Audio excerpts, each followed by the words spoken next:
Welcome to Sadbhavna News and I'm Poonam Sharma.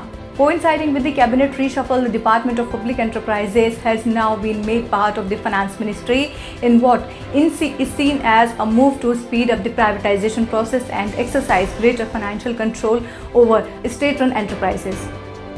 For years, DPE was part of the Ministry of Heavy Industries with a separate department carved out for public enterprises.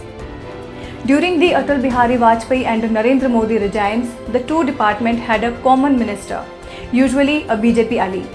On Tuesday, the Cabinet Secretariat amended the allocation of business rules and moved DPE under the direct control of Finance Minister Nirmala Sitharaman, who also has the Department of Investments and Public Asset Management, that is DIPAM, under her charge.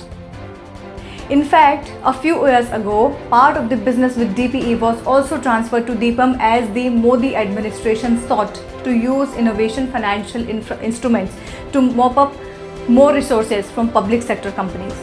The department will oversee the functioning of 36 PSUs apart from issues such as heavy engineering and automobiles, providing the finance minister direct oversight over policies related to some key manufacturing sectors. The change comes at a time when the centre's privatization program is moving slower than expected, partly due to the second wave of COVID. Besides, a tighter leash over public sector enterprises will enable the finance ministry to extract more funds just when it is short on resources. Additionally, it can push through spending and other decisions at a time when boosting capital expenditure has been a key focus area.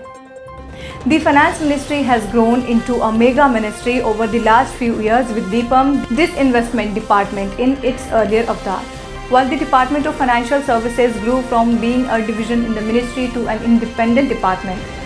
Besides, in 2014, Modi had added Corporate Affairs Ministry to FM's portfolio, which originally comprised the departments of Revenue, Expenditure and Economic Affairs.